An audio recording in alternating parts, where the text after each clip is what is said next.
지난 시간에도 내가 좀 길게 했는데 오늘도 준비하다 보니 좀 이 내용이 좀 길어졌는데 혹시 길더라도 용서하세요. 내용 네, 괜찮으면 길어도 괜찮습니다. 내용이 안 아, 좋으면 길만 큰일 났죠. 알겠습니다. 자, 이제 8시 5분이 돼서 시작하겠습니다. 오늘 6월 22일 하나님 나라 2PM 토요 줌 모임을 시작하겠습니다. 오늘 제목이 나눠진 프린트대로 누구에게서 온 고난인가 또 순종하는 아들의 고난 이런 제목을 가지고 마태복음 21장 23절에서 32절 말씀인데 좀 길지만 제가 전체를 한번 읽어보겠습니다. 성경 말씀을 좀 열심히 읽자는 분위기이기 때문에 예수께서 성전에 들어가 가르치실세 대제사장들과 백성의 장로들이 나와 이르되 네가 무슨 권위로 이런 일을 하느냐 또 누가 이 권위를 주었느냐 예수께서 대답하시되 나도 한 말을 너희에게 물으리니 너희가 대답하면 나도 무슨 권위로 이런 일을 하는지 이르리라. 요한의 세례가 어디로부터 왔느냐 하늘로부터냐 사람으로부터냐 그들이 서로 의논하여 이르되 만일 하늘로부터라 하면 어찌하여 그를 믿지 아니하였느냐 할 것이요 만일 사람으로부터라 하면 모든 사람이 요한을 선지자로 여기니 백성이 무섭다 하여 예수께서 대답하여 이르시되 우리가 알지 못하노라 하니 예수께 대답하여 이르시되 우리가 알지 못하노라 하니 예수께서 이르시되 나도 무슨 권위로 이런 일을 하는지 너희에게 이르지 아니하리라. 그러나 너희 생각에는 어떠하냐? 어떤 사람에게 두 아들이 있는데 맏아들에게 가서 이르되 얘야 오늘 포도원에 가서 일하라 하니 대답하여 이르되 아버지 가겠나이다 하더니 가지 아니하고 둘째 아들에게 가서 또 그와 같이 말하니 대답하여 이르되 실소이다 하였다가 그 후에 뉘우치고 갔으니 그 둘 중에 누가 아버지 뜻대로 하였느냐 이르되 둘째 아들이니이다. 예수께서 그들에게 이르시되 내가 진실로 너희에게 이르노니 세리들과 창녀들이 너희보다 먼저 하나님 나라에 들어가리라. 요한의 의의 도로 너희에게 왔거늘 너희는 그를 믿지 아니하였으되 세리와 창녀는 믿었으며 너희는 이것을 보고도 끝내 뉘우쳐 믿지 아니하였도다. 우리가 어릴 때부터 교회 다니는 사람들이 이 말씀 잘 알고 있는 말씀인데 오늘 우리가 늘 살펴보았듯이 먼저 권위의 문제가 나오잖아요. 그리고 두 아들을 통해서 누가 참 순종을 하느냐, 순종의 의미가 어디에 있는지를 이제 말하고 있습니다. 예수가 성전에 들어가서 백성들을 가르치는 것을 보고 이 제사장들과 백성의 장로들이 나와가지고 네가 무슨 권세로 이런 일을 하느냐, 또 누가 이 권세를 주었느냐 하면서 이제 예수의 이 가르침의 자격을 추궁하지 않습니까? 그렇죠? 항상 기득권을 가지고 있는 사람들이 문제인데 이 당시 유대인들에게는 성전에서 백성들을 가르치는 자격과 권세가 법적으로 정해져 있었다는 거죠. 그런데 예수는 느닷없이 나타나서 이런 법적인 자격이 전혀 없기 때문에 네가 누구로부터 이런 권세를 받았느냐 하고 추궁을 받게 되는 장면입니다. 그 요즘 용어로 말하면 족보도 없이 네 족보가 어디냐 그렇게 묻는 거죠. 그래서 족보에 대해서 좀 말씀을 드리면 먼저 족보와 전통에 따른다 하면 아론의 반차라는 게 있어요. 이건 옛 언약의 제사 규례와 법도에 따라 진행되는 반례를 가리키는데 아론이 레위 지파니까 아론의 반차라는 말은 레위 계통의 제사 직분을 말하는 거죠. 레위 계통 안에 있는 사람들만 이런 역할을 할 수 있다. 이것을 레위의 반차라 이렇게 말하기도 합니다. 그래서 반차는 한문으로 풀이해 보면 나눌 반, 버금차 이렇게 해가지고 어떤 신분이나 등급을 이렇게 차례를 나누는 것 같다. 반차라 이렇게 말하거든요. 그 성경은 이제 이렇게 아론의 반차도 있지만 우리가 익히 알듯이 멜기세덱의 반차라는 말도 있습니다. 그렇죠? 이 예수 그리스도를 멜기세덱의 반차를 따른 대제사장이다 이렇게 표현하고 있어요. 성경에 보면 특별히 히브리서 6장 19절에서 20절에 보면 휘장 안에 들어가나니 그리로 앞서가신 예수께서 멜기세덱의 반차를 쫓아 영원히 대제사장이 되어 우리를 위하여 들어가셨느니라 이런 말씀이 있어요. 이제 그래서 우리가 이런 이제 네 권위가 어디서 왔느냐 이렇게 묻는 사람들에게 전혀 족보 없이 나타나는 예수가 자기 자신을 누구와 버금되게 이렇게 말씀하시는가? 이제 멜기세덱의 반차를 쫓아서 내가 왔다 이렇게 이제 성경에 기록되어져 있으니 멜기세덱이 누군가를 우리가 살펴보면 멜기세덱은 예수님이 세상에 오시기 2000년 전, 그 아브라함 시대의 인물로 이제 상징적으로 그리스도를 예표하는 그런 사람으로 그려져 있습니다. 이 구약 성경에 딱 두 군데 이제 멜기세덱에 대해서 나오는데 아브라함 당시에는 살렘 왕이라고 이렇게 기록되어 있어요. 살렘 왕. 이 사람이 이제 어떤 경로를 통해서 제사장이 되었는지 그런 기록은 전혀 없고 또 살렘이 어느 지방인지도 기록이 정확한 기록은 없다고 그래요. 그래서 한편으로 신비한 인물, 신비의 인물이다 이렇게 말씀드릴 수 있는데 이 사람이 아브라함이 조카 롯을 구하기 위한 전투에서 이기고 돌아올 때 떡과 포도주를 가지고 아브라함을 축복하는 장면이 성경에 나옵니다.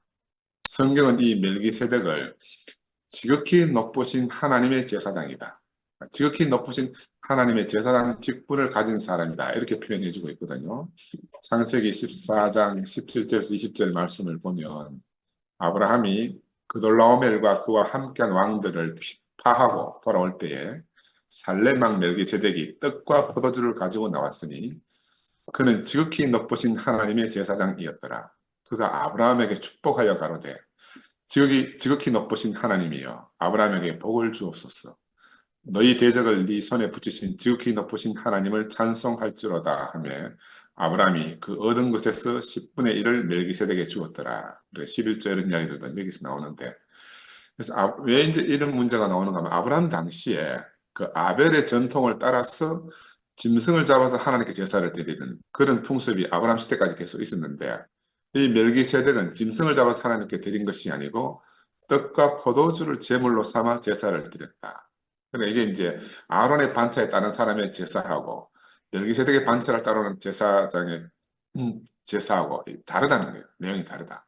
그래서 이 실제로 예수님도 멜기세덱이 아브라함에게 떡과 포도주로 그 시대의 어떤 그런 전통을 따르지 않고 떡과 포도주로 축복을 빌어준 것처럼 예수님도 6월절에 자기 죽기 전에 떡과 포도주로 제자들에게 이제 영생의 복을 빌어주는 장면이 나오잖아요. 그래서 우리가 이런 것들을 이제 유심히 좀 살펴보면 이 오늘 이제 예수에게 네가 무슨 권세로 이런 일을 하느냐 이렇게 따지는 이 제사장들은 아론의 반차를 따른 제사장들이고 이들은 자기들의 당연한 전통 안에서 이런 질문을 하는 거예요. 그 전통 안에 있으면 당연히 그렇게 질문을 할 수밖에 없잖아요. 그래서 이런 문제는 전통을 지키려고 하는 유대교에서는 아주 중요한 문제라고 할 수가 있고 또 기득권을 가진 사람들은 당연히 전통을 중요시합니다. 또 그것을 강화하고 세우려고 하고 있고 근데 전통이라는 것이 세월이 버리면서 쌓여진 어떤 껍데기 같은 거잖아요. 껍질 같은 거.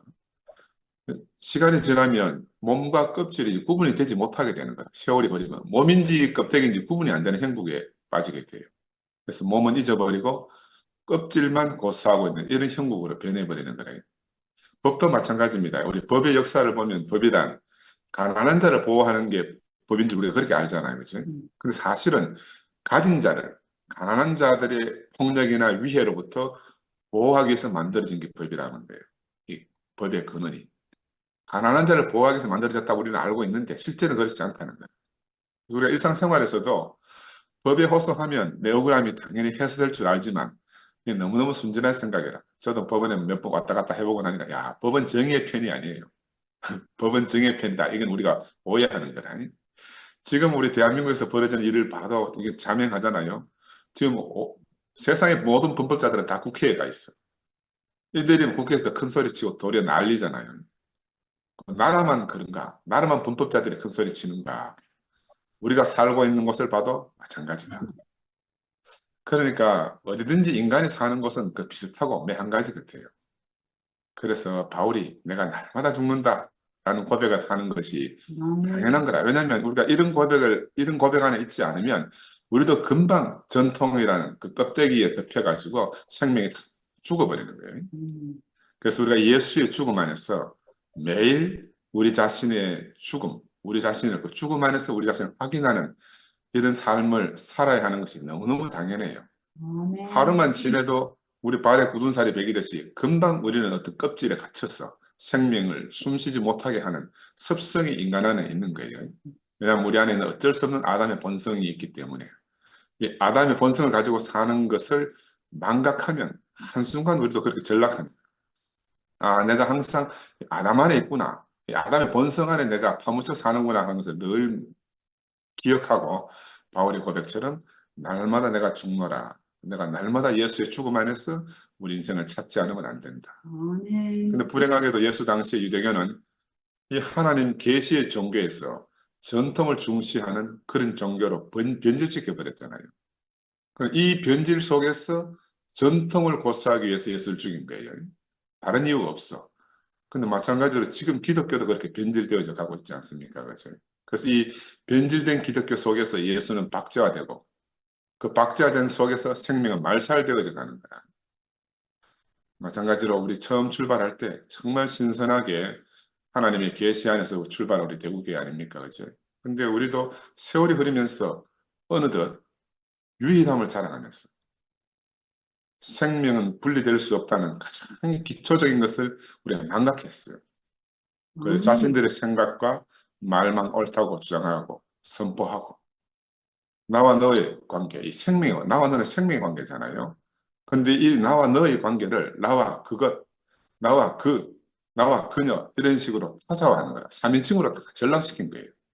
그래서 자신들 이외에는 모두 대상화하고 악마화하고 지금 이제 아무도 말릴 수 없는 이런 지경에 이르렀다 이렇게 보이는 거라. 참 안타깝고 한편으로는 모두가 예수는 십자가에서 내려오지 못해 죽은 것을 아는데 이거는 지나가는 세상 사람 물어봐도 다 그렇게 알거든요.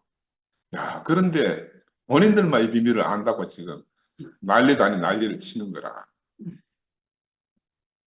그 예수의 죽음의 참 의미는 내려오지 못한 데 방점이 있는 것이 아니고 십자가에서 죽었다는 거예요.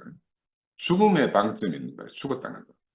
또 그보다도 더 중요한 것은 죽은 자 가운데서 하나님이 살리셨다는 거죠. 아멘. 죽은 자 죽었다는 데 방점이 있는 게 아니고 죽었는데 하나님이 살리셨다. 그리고 하나님이 그를 하나님 보좌 우편으로 올리셔서 우리에게 생명 주는 영으로 다시 오시도록 하셨다는 거예요. 이게 너무너무 중요한데 죽음 안에 사로잡혀 살다 보니까 이상한 데 사로잡혀 가지고 그 이후로 진도를 못 나가는 거예요. 그래서 이런 사실은 간 곳 없고 오로지 신못 내냐 신못 뛰냐 하면서 날뛰는 이런 세상이 된 거예요. 그래서 시간이 얼마 길지 않은데도 이렇게 굳어질 수 있는 게 인생이다. 우리가 이걸 꼭 기억해야 돼요.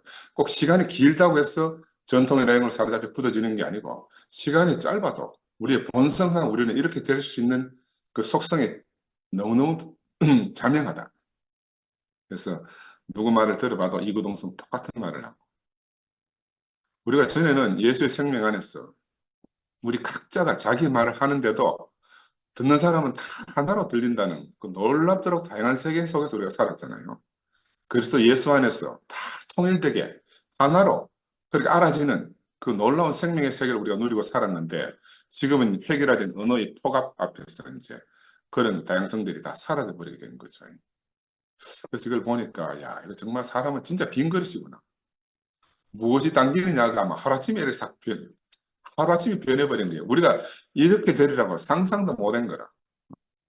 정말 담기는 것에 따라서 전혀 다른 것이 표현되는 게 인생이다. 그래서 우리가 잘 알다시피 하나님은 이미 굳어진 이 전통 안에서는 자신을 계시할 수가 없잖아요. 왜냐하면 전통이라는 건 이미 구워진 그릇과 같아가지고 모양과 용적이 딱 정해지면 늘어날 수도 없고 변할 수도 없는 그런 상태에 빠지는 거죠. 그래서 아무리 좋은 것도 그릇에 딱 담아보고 안 맞으면 버려버리는 그 그릇을 버릴 것인가 생명을 버릴 것인가 이게 문제라. 그릇을 버릴 것인가 생명을 버릴 것인가. 우리는 어떤 사람? 우리는 지금 그릇을 버리고 생명을 선택했어요. 아멘. 왜냐하면 아무리 좋은 그릇도 생명을 담을 수 없으면 무용하거든요. 그지? 우리가 이런 사실을 지금 목도하고 있는 겁니다. 하나님은 영이요 생명이라고 했는데 다른 말로 하면 영과 생명은 그 모양과 용적을 측량할 수가 없잖아요. 그죠? 때로는 늘어날 수도 있고 때로는 줄어들 수도 있고 하는 것이 영과 생명이라 이렇게 말씀드릴 수 있는데 또 색깔로 말하면 때로는 파란색으로 나타나기도 하고 때로는 빨간색으로 나타나기도 하고 하얀색으로 나타날 수 있는 게 이런 생명인데 이걸 어떤 한 색깔로 어떤 한 모양으로 딱 고정해 버린다. 이거는 그 생명을 죽이는 거죠. 그래서 우리 지난주 일요일 날 우리 형제들의 간증을 들었잖아요. 정말 하나님의 영과 하나님의 생명의 변화무쌍함을 그 각 형제들 안에서 우리가 나타나는 걸 보고 너무너무 경탄했지 않습니까? 누구나 할 것 없이 모두 함께 물에 뜨는 도끼. 야, 물에 뜨는 도끼라는 게 있을 수가 없어요. 그지? 도끼는 깔아앉는 게 당연해. 음. 도끼는 깔아앉는 게 당연해. 근데 그 물에 뜨는 도끼라는 말씀 우리가 들었지 않습니까? 근데 그 말씀을 들으니까 형제들이 나와 간증하는데 다 물에 뜨네. 다 도끼인데 물에 떠요. 그래, 야, 세상에 이런 일이 TV에나 나올 일이라. 세상에 어찌 이런 일이 있을 수 있습니까? 근데 하나님이 주관하시는 이 세계는 늘 우리의 상식 밖에 있잖아요. 그래, 우리의 상식과 전통과 뭐 이런 것들을 다 내려놓고 우리가 하나님 앞에 서야 되는 거예요. 아멘. 중력의 법칙이 작동되지 않는다고 그때 제 목사님 말씀하셨어요. 우리는 몸은 중력의 법칙 속에 사는데 이 생명의 세계는 그런 중력의 법칙이 작동 안 한다는 거예요. 그 다른 말로 하면 신세계예요, 신세계. 왜 이게 세계가 신세계냐 하면 예수를 죽은 자 가운데서 살리신 분이 예수를 죽은 자 가운데서 살리신 분이 우리 또한 죽은 자 같은 우리를 예수 안에서 함께 살리시기 때문에 이건 완전한 신세계예요. 완전한 신세계. 누구는 보고 죽었다고 하는데 누구는 보고 살았다 하는 거예요. 이게 너무너무 놀라운 거라. 도끼는 물에 빠지는 게 당연한데 누구는 도끼가 물에 떴다고 하니까 이거 뭐 이해할 수 없는 세계잖아. 그렇지? 그래서 이보다 더 놀라운 일이 있을 수가 없는 그런 세계에서 우리가 살고 있습니다. 이게 우리 눈앞에서 바로 현재적으로 일어나잖아요. 우리 목요일에 우리 또 선미 한철 얘기했지만 선미 한철 인생을 듣는데도 한편으로 저는 대하 드라마를 보는 것 같았어요. 바로 선미와 한철의 인생이 그 인생 자체가 물에 뜨는 도끼라. 아멘. 세상의 상식으로 말하면 중력의 법칙을 빌어서 말하면 당연히 물에 가라앉아야 돼. 야, 근데 그 도끼가 물에 붕 뜬다는 거라. 음. 물에 뜬다는 말이에요. 아브라함과 이삭과 야곱의 하나님이 수많은 과정을 거쳤어. 요셉을 통해서 애굽을 통치하게 되는 이런 장면을 나는 선미와 한철의 간증을 통해서 막 그 대하 드라마처럼 참 일목요연하게 보이는 거예요. 바로 이 성경 속에 있는 많은 그 믿음의 선진들의 어떤 그 삶들이 오늘 우리 앞에 있는 형제 자매들을 통해서 하나님이 일하시는 그 모습을 통해서 나타나는 거라. 눈으로, 우리 옛날에 그런 가정만 성경에서 툭 튀어나왔다. 성경에서 툭 튀어나온 거. 모세가 튀어나오고, 바울이 튀어나오고, 베드로가 튀어나오고 하는 것처럼 성경 속에 있는 인물들이 툭툭 튀어나왔어. 지금 우리 앞에 현재적으로 보여주고 있는 거잖아요. 그래서 그들의 승리 속에 우리가 다 함께 참여하고, 또 함께 주님을 노래하는 이 기쁨을 누리는 것이 이보다 더 깊은 감사가 어디 있겠습니까? 그죠? 그 날마다 잔치고, 날마다 잔치지. 그지? 이 잔치는 세상에 알 수 없는 잔치예요. 아멘. 그래서 수많은 사람들이 예수의 부활을 갖다가 여러 각도에서 연구하고 살펴보잖아요. 근데 그들은 도저히 이걸 알 수가 없는 거라, 이 세계를. 이 부활의 세계를 알 수가 없어서 지금까지, 2000년 동안 지금까지 오리무중이라. 각자가 다 자기대로 이야기하는데 그냥 오리무중 이야기를 하고 있는 거라. 근데 이상하게 우리가 칠삭둥이 같은 바울의 고백을 말하면 만삭되지 못한 내게도 이렇게 말씀하시듯이 칠삭둥이 같은 우리가 여기서 생생하게 현재적으로 맛보고 경험하며 누리고 살고 있잖아, 그죠? 음.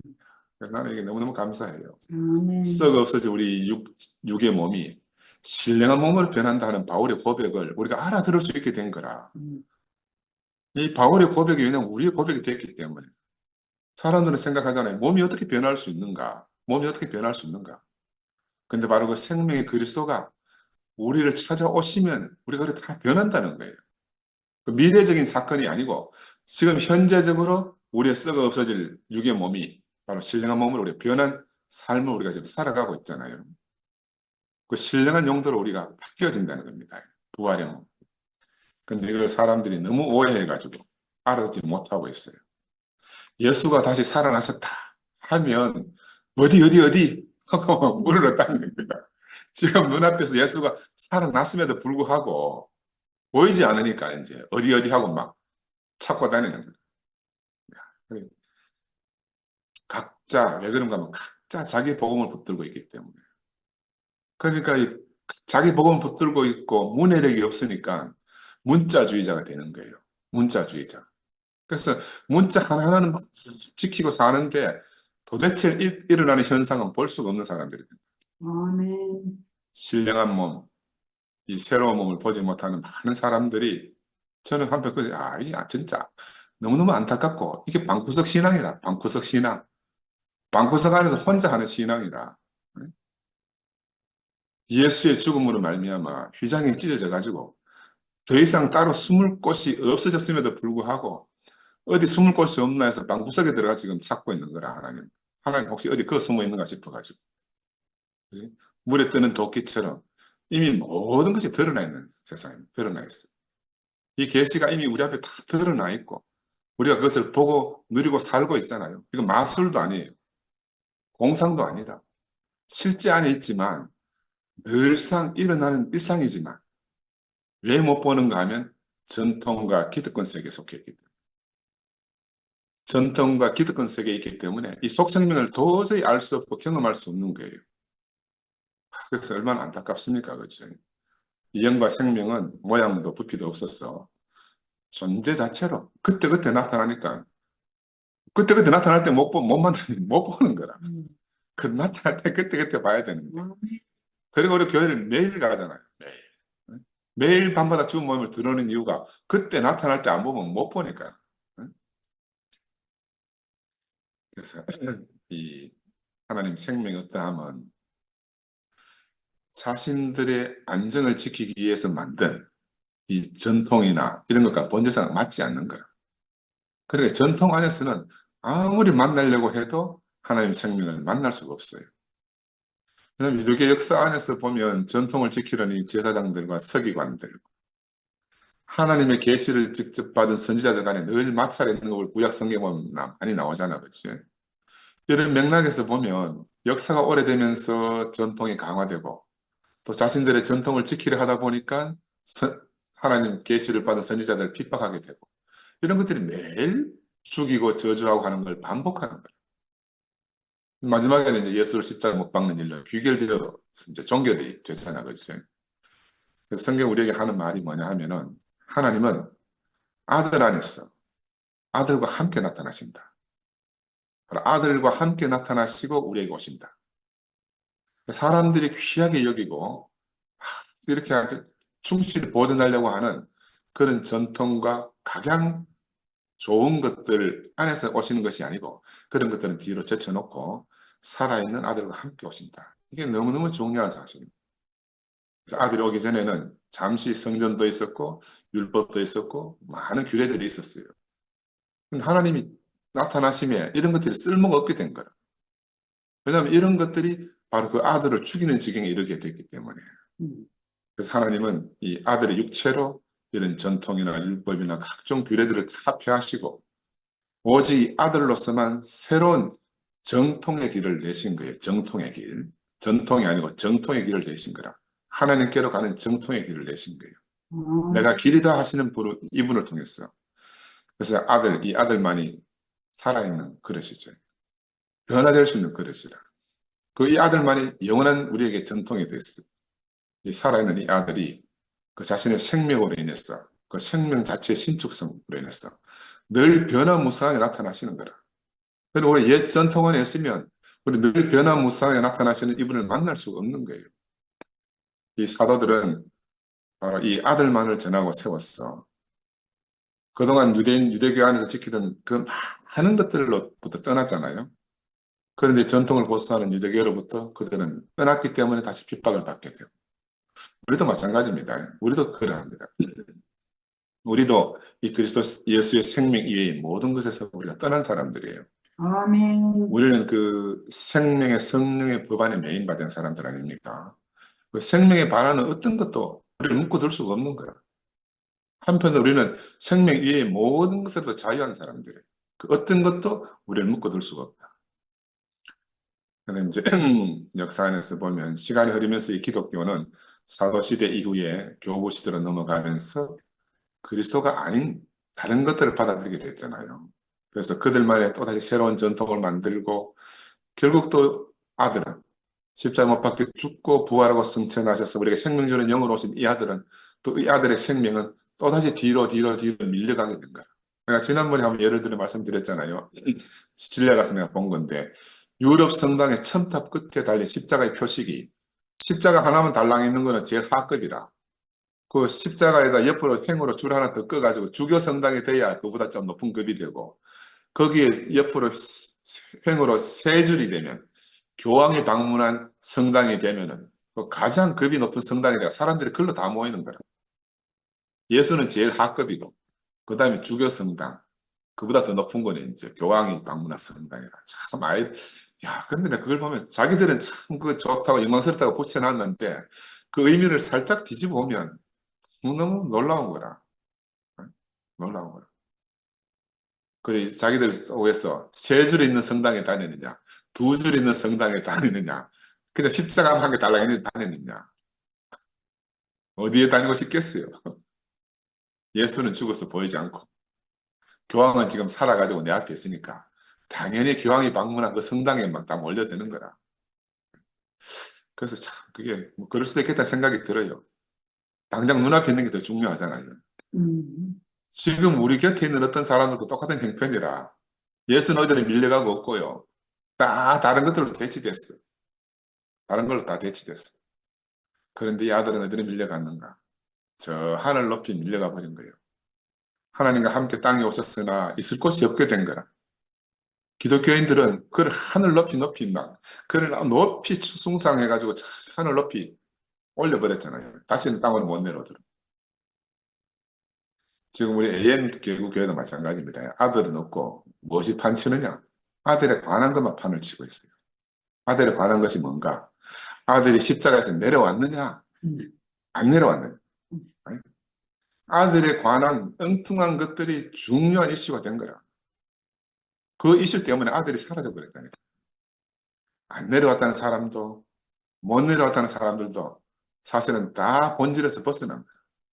본질에서 빗나가. 근데 본질에서 빗나간 게 아니고 자기들이 정통이라는 거야. 이게 더 문제지. 더 문제라. 맞아요. 아들이 아닌 아들에 관한 것들이 본질을 대체해버린 세상. 그럼 과연 누가 백성들을 가르칠 권세가 있겠나?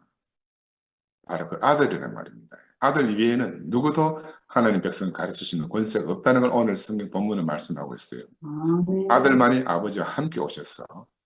하나님 이제 아들로만 말씀하시는 거야. 아들로만 말씀하신다. 히브리서 1장 2절에 이 모든 날 마지막에 아들을 통하여 우리에게 말씀하셨으니 이 아들을 만유의 상속자로 세우시고 또 그런 말미암아 모든 세계를 지으셨느니라 하는 말씀이 있잖아요. 아멘.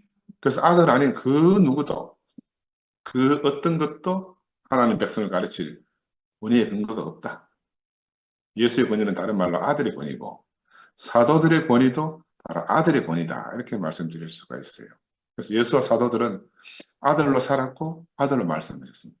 이게 참된 권위인 거죠. 아들이 나타나면 하나님 백성은 자동으로 다 순종해요. 아들이 우리가 교회 생활 해보면 형제들하고 살아오면 알아요. 아들의 생명이 딱 나타나는 순간에는 모든 형제들이 거기 딱 순종하는 거야. 근데 그걸 보고 이 제사장, 답답한 제사장들은 누가 이런 권세를 주었느냐? 오늘 본문에서 추궁하고 있잖아요. 요한복음에 보면 17장 10절에 내 것은 다 아버지의 것이다. 아버지의 것은 내 것인데 내가 저희로 말미암아 영광을 받았나이다. 아들만이 그 아버지를 그대로 나타낼 수 있고 아들만이 아버지를 영화롭게 할 수 있다 하는 말씀이 나오잖아요. 또 한편으로 또 다른 요한복음에 보면 아버지께서 내게 하라고 주신 일을 내가 이루어 아버지를 이 세상에서 영화롭게 하였사오니 이런 말씀도 나오고 그러니까 아버지와 아들은 아버지로부터 권위를 받은 거예요. 아버지로부터 모든 것을 아버지로부터 받았잖아요. 이 권위는 다른 말로 그렇게 하니까 이제 아들의 권위다. 아버지의 권세는 아버지에 의해서 누구에게 주어지는가? 아들에게 주어진다. 아들에게 주어진다. 그래서 우리가 구약으로 돌아가서 아브라함의 아들 이삭은 이 하나님 아들로 오신 예수의 형상으로 구약 성경에 먼저 계시되었잖아요. 이삭의 모든 것은 아버지로부터 받은 것이다. 아멘. 예수의 모든 권세도 아버지 하나님부터 받은 거죠. 아멘. 이 아브라함은 하나님을 아버지로 안 처음 사람이잖아요. 근데 하나님을 아버지로 알았는데 아브라함 자신이 아버지라. 이게 아이러니예요. 하나님을 아버지로 알았는데 아브라함 자신이 아버지, 완백성의 아버지가 된 거예요. 마찬가지로 이삭은 아들이잖아요. 아버지의 모든 것이 자신의 것이 된 바로 예수의 그림자라 이렇게 말씀드릴 수가 있고, 그래서 신약에서 육체를 따라서 나지 않는 자 한 사람 예수밖에 없고, 구약에서 육체를 따라서 나지 않는 자도 한 사람 이삭뿐이다. 이삭은 바로 오실 예수의 표상이죠. 이게 바로 영원한 계시라, 영원한 계시. 우리는 이삭을 통해서 모든 것이 하나님의 은혜임을 보잖아요. 자기로부터 시작이 하나도 없어. 모든 것은 자기의 아버지 아브라함으로부터 비롯된 거니까. 그래서 우리가 이삭을 통해서 우리의 시작도 은혜고, 우리가 계속 앞으로 나아가는 삶도 은혜고, 우리가 이미 아멘. 받은 것도, 또 앞으로 받게 될 것도 모두가 은혜뿐임을 이삭의 본을 통해서 우리가 보는 거예요. 근데 우리가 매일마다 드릴 것은 감사밖에 없는 거예요. 우리가 바로 이 이삭을 통해서 그가 아버지로 인해서, 아버지 안에서 모든 것을 은혜로 받았듯이 우리도 이제 그리스도 안에 있는 것은 모두가 받은 바 된 것이에요. 그리스도 안에 있는 것들은 우리가 이미 다 받은 바 된 거라. 그게 100% 은혜잖아요. 이걸 다시 말씀드리면 우리가 그리스도 안에 있다 하는 거, 그리스도 안에 있다 하는 것은 그리스도의 역사적 역사성을 말하는 그리스도 안에 있다. 그러니까 우리가 그리스도 안에 있다는 말은 그리스도가 사실이란 말이에요. 그리스도 예수 그리스도가 사실로서 계셨다는 거죠. 그리스도가 사실이 아니라면 우리가 그리스도 안에 있을 수가 없어요. 그 안에 있다 이런 말은 다른 말로 말하면 어, 예수 그리스도의 역사성, 역사 안에 예수가 반드시 있었다는 걸 시인하는 거라.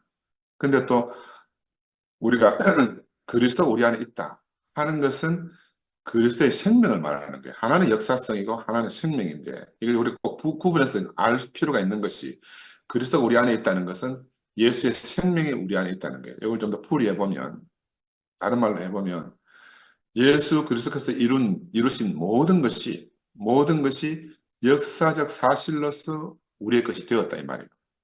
역사적 사실로서. 그리스도께서 이미 예수가 성취한 모든 것을 우리가 얻도록 이미 되어 있는 거라. 이건 뭐 새로 우리가 노력할 필요가 전혀 없어요. 예수 안에 있다 하는 것은 우리의 아담의 모든 과거가 예수 십자가에 못 박혀 죽으신 그 죽으심 안에서 우리가 함께 끝나버렸다는 걸 의미하는 거예요.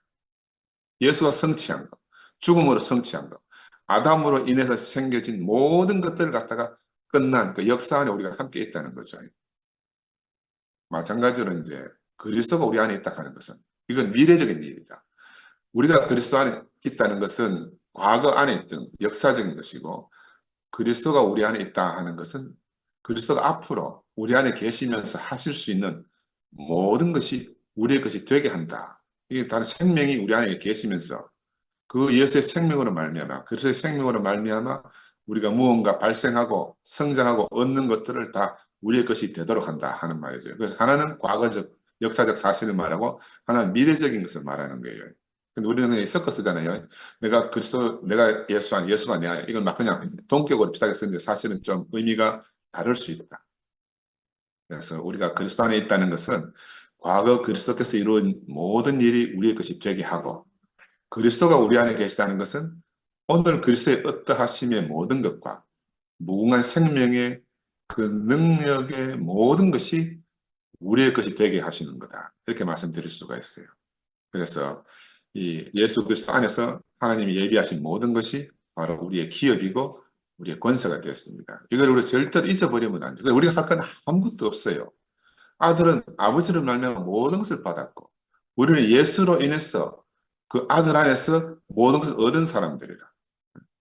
예수는 바로 자신의 죽음으로 우리 모든 아담의 문제를 끝내셨잖아요. 그래서 우리도 범죄한 우리를 끝내려고 하면 어떻게 해야 되는가? 예수 안에서 우리의 죽음을 인정해야 되는 거라. 예수 안에서, 그리스도 안에서. 그래야 하나님 앞에서 우리가 새로운 시작을 위해서는 새로운 생명을 얻게 되는 거죠. 새로운 생명을. 그래서 지금 하도 막 죽음 하고 막 신모니 하다 보니 죽음에만 매여 지금 난리인데 다시 한번 말씀드리면 죽음뿐만이 아니고 우리에게는 부활 생명이 절대적으로 필요하다. 아멘. 그 죽음 안에서만 머물 수가 없어요. 새로운 생명이 와야 되는 거라. 하나님이 아멘. 예수를 죽음 안에 영원히 두신 것이 아니고 그를 부활 생명으로 다시 살리신 거라. 우리에게도 그 새 생명이 너무너무 필요한 거예요. 그 또 한편으로는 이 새 생명만으로도 완전하다 할 수가 없어요. 왜냐하면 우리 야곱을 보면 야곱이 브니엘에서 하나님을 만나고 죽음을 경험했다 그랬잖아요. 환도벽을 꺾이면서. 그 분명히 야곱은 한번 죽음을 경험했어. 그러나 이 야곱은 새로운 위치로 끊임없이 옮겨져야 되는 거라. 어디로? 세겜에서 베델로, 베델에서 헤브론으로. 그러면서 그 헤브론까지 이르는 동안에 야곱은 많은 과정을 겪게 되잖아요. 그래서 헤브론에 새로운 곳에 옮겨가서 하나님과 교통하고 친구처럼 지내고 하나님이 아브라함을 내 친구라 여기는 바로 그곳으로 가서 하나님과 완전한 교통 가운데 이르게 되는 거라. 그래서 우리에게도 또 다른 새로운 위치가 필요합니다. 그 십자가에 못 박혀 죽은 예수 안에 우리가 있다. 그것도 맞아. 그러나 하나님이 영원히 우리를 거기에 두신 것이 아니고 새로운 위치 안으로 옮기셨어요. 어디서? 예수 안에서. 어떻게? 예수를 하나님 보좌 우편으로 옮기셨듯이 우리를 예수 안에서 하늘 보좌 우편의 새로운 위치로 옮기셔가지고 우리가 낡은 옛 위치, 아담의 옛 위치를 영원히 우리를 떠나게 하셨단 말이에요. 영원히 떠나게 했어요. 그래서 예수는 우리를 영원한 헤브론, 하나님 보좌 우편으로 우리를 옮기셨습니다. 이것이 예수 승천의 참 의미라 할 수가 있고 이것이 예수와 함께 죽고 함께 산다 하는 의미의 참 의미라고 볼 수가 있어요. 그래서 우리에게는 예수의 죽음과 부활과 승천 이 세 가지가 다 필요하다. 죽음에 대하여 부활 생명이 필요하고 이에 대하여 새로운 위치로의 승천이 있어야만 우리가 예수의 죽음 안에서 아담 안에 있던 것이 뭐든지 끝내졌듯이 예수의 부활 승천하신 생명 안에서 새로운 시작을 하고 우리는 다시는 옛 사망 안에 거하지 않게 되는 거예요. 이게 새로운 위치고 회복된 인생의 위치라. 근데 그것을 우리 야곱을 보면 그 야곱이 그런 위치로 130살 야곱이 돼가지고 바로 축복하는 자리까지 가는 동안에 지나는 세월 동안 정말 많은 다루심을 잊게 됩니다. 우리가 생명이 있지만 그 생명이 성숙하고 자라야 되는 많은 과정들이 필요한 게 그래서 필요하고 우리 인생에도 이런저런 과정들이 필요한 건 아마 그런 것 때문이다. 우리가 다 이 예수를 알게 되고 만났을 때는 예수의 죽음 가운데 우리가 다 있는 것을 시인하고 경험해 봤지만 또 많은 과정을 겪잖아요. 왜 그런가? 이 부활 생명이 자라야 되고 하나님 보좌 우편까지 올라가서 정말 하나님과 친구처럼 지내고 완전한 소통을 하는 그런 자리로 우리가 변화되기 위해서 이런 일들이 있구나. 그래서 하나님이 하나님 예수를 보내셔가지고 우리에게 주고자 하시는 이 참 생명, 참 위치가 바로 죽고 부활하고 승천하신 이 자리다. 그래서 우리가 이 생명, 이 위치에서 비로소 무엇을 얻게 되는가 하면 참 권위를 우리가 얻게 되는 거다. 참 권위 안에 있게 되는 거예요. 그래서 이 권위 안에 있어야 이 권위로 말미암아 우리가 세상을 능히 이기게 되는 거죠. 아멘. 우리가 세상을 능히 이겨야 우리의 승리의 열매를 하나님의 참 양식을 소출하는 백성이 돼가지고 그 승리의 열매를 하나님께 드릴 수가 있는 거죠. 이게 이제 앞에 네 권위가 어떻게 나오느냐 하는 그런 말이고 그렇게 됐으면 뭐 교제를 했고 두 번째 오늘 단락이 두 개다가 바로 이어서 예수가 이제 두 아들 비유를 하지 않습니까? 생명의 근원이 어디서 오느냐? 생명의 근원. 네라고 대답하고 아무것도 하지 않는 사람인가? 아니요 하고 모든 것을 하는 사람에게서 오는가? 이 질문을 하는 겁니다. 이 뭐 우리가 이 답은 알잖아요. 이제 예수의 전도 활동 중에 도전해 오는 이 유대 종교 지도자들을 향해서 예수님이 그들의 불의와 위선을 폭로하기 위해서입니다. 예하고 안 하는 이 사람들을 폭로하기 위해서 이제 아니요 하고 예하는 이 두 아들을 들은 거예요. 한 사람은 두 아들에게 포도원에 한 사람이 두 아들에게 포도원에 가서 일하라고 했더니 맏아들은 가겠다고 하고 대답하고 가지 않았고 둘째 아들은 가지 않겠다 대답했다가 뉘우치고 갔다는 이 비유를 성경에 이제 기록해 놓고 누가 그 참 생명에 거하는가 이제 이렇게 말씀하셨어요. 이제 예수의 아들의 권위가 순종하는 데서부터도 나오고 많은 아들의 권위가 여러 방면에서 나오는데 오늘은 이제 순종하는 아들의 권위를 이제 본문에 기록해 놨습니다. 저는 이 말씀 보면서 당장 순종한 아들 이전에 내가 먼저 보이는 거라. 내가 누군가 나는 바로 이 둘째 아들로 보이는 거죠. 어떤 둘째 아들 어떤 면으로 보이는 거 아니요 하는 이 둘째 아들. 나는 본성상 뭘 들으면 그냥 아니요부터 먼저 나가는 거라. 이 예하면 좋은데 이해하면 좋은데 이 천연적인 성질이 그래요. 천연적인 성질이 둘째 너무너무 비슷한 거라. 우리가 계신 한국 자매님이 이제 뭐라고 지시를 하면 일단 부정적이라 내 반응이 일단 부정적이라. 왜냐하면 내가 스스로 하는 내가 잘 하는데 누가 뭐 하라 이러면 그막딱 부정적이 딱 되는 거라. 잘 안 끌려가지. 그래 우리 저 사람이 늘 볼 때마다 이제 말이야. 불편히 시키면 마음 편하게 안 해주니까 얼마나 불편하겠어요. 늘 아니오를 깔고 이제 답을 하니까. 나도 이제 아니오 해놓고 또 둘째처럼 돌이키거든. 아니요 해놓고 이제 생각하면 아이고 이거 잘못했다 싶어서 이제 돌이키는데 그때 이미 버스 떠나갔잖아요. 버스는 가버렸어. 그러면 그 이후에 벌어지는 상황은 여러분이 상상이 되지. 고생길이 늘 열리는 거라. 그러니까 이게 이제 개인적인 문제인 줄 알았어요. 일상생활하면서. 근데 이제 그 PM 교회 생활을 시작하고 이런 것들이 자꾸 드러나니까 이게 내 개인적인 문제가 아니구나. 이거는 몸이 되기 위해서 내가 교회 안에서 처리해받아야 될 것이구나. 그렇게 알아진 거야. 하나님 나라는 아무나 숨길 수 있는 것이 없어요. 이제 옛날에는 이렇게 짜여진 교회생활 안 했잖아요. 그날 교회생활 했거든. 그러니까 적당히 뭐 집안생활이고 교회생활 이렇게 구분이 됐어. 근데 지금은 구분할 수가 없는 거라. 구분할 수가 없어. 가정생활이나 교회생활이나 하나로 통일돼야 되거든. 하나의 나라 일이기 때문에. 그래서 요즘 많이 변했습니다. 옛날에 시간이 좀 걸렸지만 요즘은 즉시 회개하고 돌이키는 편인데도 늘 점수를 딱 감점이 돼. 네. 일단 상대의 감정이 이미 손상을 줬잖아요. 아니요 하고 불쾌하게 만드는 거야. 불쾌하게. 늘 지적받고 감정을 짰잖아요. 그리고 지난번에 내가 말씀드렸죠. 오죽하면 자기를 며느리로 알고 대해달라는 거라. 그러니까 내가 며느리한테는 잘한다는 거라. 자기는 마누라라고 늘 한마고 하고 망하니까 제발 더 이상 나를 아내를 여기지 말고 며느리를 받아야 며느리를 공경하듯이 며느리를 존중하듯이 그렇게 해달라는 거야. 내가 며느리한테 너무너무 긍정적이라는 거지. 내가 그걸 들어봐도 속으로 들어봐도 야 이거 아니요 할 수는 없는 거라. 사실 맞는 말이니까. 그런데 뭐 화요일날 아침에 밥 먹는데 갑자기 뜬금없이 진지하게 묻는 거라. 왜 당신은 자기가 무슨 말만 하면 그렇게 정정적으로 반응하는지 솔직하게 한번 이야기하려고 하더라고. 솔직하게 화요일날 밥 먹는데 그래 내가 들어보니 그래서 이번 화요일날 자기를 이야기하려고 하는데 둘째 아들이 있는데 내가 자세히 이야기해 줄게. 내가 얘기했는지 연락은 넘어왔어요.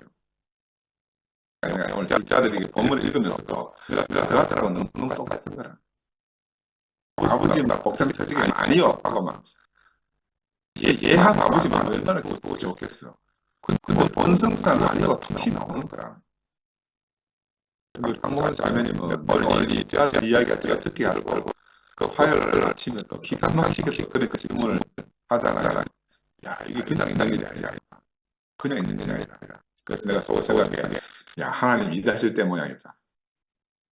그동안 내가 드러나지 않던 내 성품이 이제 수면 위로 하나님이 도끼를 물에 뜨게 했다 그랬잖아요. 그러니까 막 물속에 가라앉으면 안 모르고 다 지나갈 건데 물에 도끼를 물에 붕 뜨게 만드는 거야. 그래 온 세상 사람이 다 알도록. 한편으로는 드러나야 처리가 안 되겠나 하는 생각이 들어요. 왜냐면 우리 황자매가 나 때문에 40년을 갖다가 마음에 늘 상처를 입었을 거 아니에요. 옛날에는 그런 개념이 전혀 없었고 교회 생활하면서 이제 개념이 조금씩 들어와도 고쳐지지가 않는 거라. 고쳐지지가 않아요. 그래서 내가 오늘 이 말씀을 드리는 거는 야 정말 미안했고 앞으로 잘 고쳐 나가겠다는 다짐을 내가 형제 자매들 앞에서 해야 되는 거라 이게 진짜 교회 생활을 해야 되기 때문에 이게 바로 형제 자매들 앞에 하는 게 살아계신 하나님 앞에 하는 거예요. 네? 아멘. 나도 답답해. 왜냐하면 내 속은 이제 안 그렇거든. 근데 본성적 반응이 부정적으로 늘 치우치는 거라. 본성적으로 아니오가. 근데 이런 것들은요, 사업하는 데는 사업을 실패하지 않기 위해서 좀 필요해. 사업을 실패하지 않기 위해서. 좀 두드려보고 이렇게 하면 필요한데, 이게 이제 교회 생활 한다든지, 가정 생활 하는 데는 백해 무익인 거라. 사람 관계에서는 절대로 그렇지 못하고 특히 가까운 사람한테는 치명적으로 상대방에게 이제 어떤 상처를 주게 되는 거죠. 나 이걸 이제 근데 야, 이게 오늘 뭐 이 말씀 하려고 하는지 이번 주에 내가 또 화요일 날 근데 화요일 아침에 황목순 자매가 그 질문을 했어. 질문했는데 화요일 날 내가 6시간 동안 교육을 받았어요. 중대재해방지법이라고 압니까? 그 직원들이 많으면은 기관장들은 중대재해 그 법에 걸리면은 막 감옥도 가고 해야 돼. 지금 아주 무서운 세상에 살고 있거든. 그래서 중대재해방지법 교육을 내가 6시간 동안 받았어요. 그러면 처음에 3시간은 막 이상한 잡소리 해서고 막 짜증나고 인터넷에 도망가도 말고 얼굴 딱 보고 있어야 되니까. 근데 나중에 한참 듣다 보니 중요한 말을 하는 거야. 뭐라고 하는 건 뭐 중대재해가 왜 발생하는지 원인이 여러 가지가 있는데 그 중에 한 중대한 요소가 있는데 리더의 말이 중요하다는 거야. 리더의 말이. 그 말에는요, 말씀이 있고, 말씨가 있고, 말투가 있다 이러는 거라. 나 갑자기 눈이 번쩍 뜨지는 거야. 무슨 소린가. 그래서 말씨라는 거는 긍정적인 의미의 말이래요. 말씨가 예쁘다, 또 말씨가 곱다, 뭐 이렇게 말하잖아요. 근데 이렇게 고운 말씨로 하면 이게 이제 상대방한테 갔다가 돌아올 때는 말씀으로 이렇게 아주 또 고급화돼서 돌아온다는 거야. 상대가 그걸 좋은 방법으로 돌려주는데. 근데 말투는 뭐냐? 말투. 말을 던진다 그 말이잖아요. 내가 우리 사람들 매일 지적받는 그거라. 말투 때문에. 말투 때문에. 저 한 분도 찔리는 사람이 있을 거라. 이 말투 때문에 말을 던진다는 거야. 어떻게? 부정적이고 비난적으로 막 던진다는 거야. 그걸 하지 말아야 될 대표적인 거라고 이야기하는 거야. 여기 직원들한테 이제 직장 리더가 그렇게 툭툭툭 던지면 거기서 직원들이 상처가 되고 그 상처가 업무와 연관되면서 안전사고가 생기고 그런 것이 막 꼬이고 꼬이다 보면은 중대재해가 생기고 사람이 사망하는 사건까지 이르른다. 그래 여기 중대재해법을 이야기 듣는데 이게 중대재해가 직장에서만 생기니까 가정에서도 생기네. 가정에서도. 네? 그래서 제가 이번 화요일 날 아침에 질문 받고 출근해가지고 교육 6시간 받는 동안에 와, 이 둘째 아들이 막 너무너무 내 머릿속에 각인이 되는 거야. 그 둘째 아들. 우리가 성경은 이제 그 둘째 아들이 그래도 아니요 했지만 돌아와서 일했다 이래서 좀 긍정적으로 봐주잖아요. 긍정적으로 봐주지만. 그러나 실상은 둘 다 문제라. 얘하고 안 간 놈이나 아니요 하고 한 놈이나 사실 다 문제라. 다 문제라니까. 그래서 야, 말투 때문에 회사에서 중대재해가 발생할 수 있듯이 집안에서도 마찬가지다. 집안에서 중대재해 발생하면 뭐예요? 이혼하는 거지. 에? 직장에서 중대재해 발생하면 사망 사건이고 집안에서 중대재해가 발생하면 이혼당하는 거라 이혼당하는 거. 근데 우리가 이거를 정말 모르고 지내는 거야. 우리가 갈 것다 내가 정말 모르고 지내. 내가 이번 한 주 동안 지내면서 정말 이거 깊이 인지했습니다. 깊이 인지했어요. 그렇지만 이런 천연적인 것들이 본성이라고 그냥 넘어갈 수 있는 게 아니고 우리는 공개된 사람들이잖아요. 그 세상 사람들하고 살 때도 이런 본성들이 여러 가지 문제를 사람 관계 안에서는 반드시 문제를 일으키는 거라. 관계 안에서. 하나님 우리를 그래도 뭐 마다들보다는 낫다고 칭찬해 주긴 하지만 정말 이뻐서 그런 건 아니잖아요. 정말 그러니까 우리가 각성해야 돼요. 자꾸 우리가 하면 안 돼요. 내가 이게 이제 오늘 본문이 말하는 뭐 내용이 전부 다라 말씀드릴 수가 있습니다. 유대인들은 정말 좋은 걸 다 가지고 있었어요. 성전도 있고 율법도 있고 규례들도 있고 좋은 직제도 있고 조직도 있고. 근데 아들을 보내신 아버지께 불순종한 거예요. 아들을 핍박하고요. 그래서 성경에 그런 말 있잖아요. 대저 표면적 유대인이 유대인이 아니고 표면적 육신의 할례가 할례가 아니라 오직 이면적 유대인이 유대인이며 할례는 마음에서 할지니 표면적으로 유대인들은 하나님께 열심인 거라. 나도 사실은 그래요. 근데 열심이고 내 속마음은 안 그렇다고 아무리 이야기해봐도 안 통해. 이제 40년 더 써왔기 때문에 안 통하는 거다. 안 통해. 그래서 이 사람들은 자기들의 전통을 존중하지만 아들을 존중하지 않아요. 그래, 아들을 존중할 것인가? 전통을 존중할 것인가? 생명을 위하는가? 생명 아닌 것을 위하는가? 이런 게 다 드러나는 게 교회 생활이다. 그지? 이런 것들 하나님께 향한 것이 아니고 자신들의 소유인 성전과 율법과 전통들을 지키기 위해서 그들이 뭔가를 기득권을 행사하는 거잖아요. 이게 이제 예수 시대에만 있는 일을 할 수가 없고 지금도 하나님을 지키기 위해서 자기 하나님 우상을 위해서 찾아오신 참 하나님을 버리는 일이 벌어지고 있는 거예요. 지금도 이런 일이 옆에서 벌어지고 있는 거예요. 고도원에 가서 일하겠다고 하고 가지 않는 것이죠. 고도원은 아버지의 생명을 풍성하게 키우는 농장이잖아요. 아버지의 생명의 확산의 아들이기 때문에 농장을 잘 키우는 것은 아들을 확산시키는 건데 이 사람들은 아들로 살 생각이 없어. 그냥 품꾼으로 살려고 하는 거야. 품꾼으로. 농장 주인은 품꾼이 아니고 아들을 원하는데 아들이 소출되기를 원하는데 자기들은 아들 될 생각이 없어. 야, 그래서 우리도 한편으로 성전을 지키고 한편으로 율법을 지키는 이들 성분이 우리 안에 다 있었어요. 오래된 전통과 값진 유산을 지키는 이 품꾼의 속성 우리 안에 다 있었는데 근데 이 품꾼이 되면 아들이 아니기 때문에 아버지가 그 아들을 거둘 수가 없어요. 아들 양식으로 아버지가 먹을 수가 없는 거야. 아버지는 자신의 농장에서 자신의 열매를 거두시기를 정말 간절히 원하시는데 아멘. 그래서 우리로 하여금 전통을 지키는 품꾼으로 살면 안 되고 아들로 살고 열매가 되라는 거죠. 당신 자신을 배부르게 할 양식이 되라고 오늘도 우리에게 찾아오신 거라. 왜냐하면 아버지는 오직 아들만 원하거든요. 아들에게만 상속이 가는 거예요. 아들만이 아버지를 그대로 받아서 살아낼 수가 있기 때문에 아들 이외에는 그 누구도 그 무엇도 아버지 하나님을 살아낼 수 있는 게 없잖아요. 그런데 아버지에게서 나지 않고 누가 아들이 될 수 있겠어요? 아브라함의 종인 엘리에셀도 아들이 아니고 아브라함의 노력이 섞인 이스마엘도 참 아들이 아니고 전적으로 하나님으로 말미암아서 나아진 사람. 혈통으로 낳지 않고 육신의 계통을 따라 나지 않는 이삭. 이삭이 아니면 그 아들이 될 수가 없는 거죠. 아멘. 그래서 하나님의 뜻은 하나님 자신이 우리 사람들을 통해서 우리와 함께 호흡하고 사는 거잖아요. 그래서 우리가 다 헤브론으로 세겜을 거쳐서 베델을 거쳐서 헤브론에 와서 만나기를 간절히 원하는 거죠. 음. 그래서 우리로 하여금 성전이나 성경을 보수하고 율법을 행하고 전통을 지키고 이런 것들 하라고 하신 것이 아니잖아요. 이런 건 아들의 일이 아닌 거라.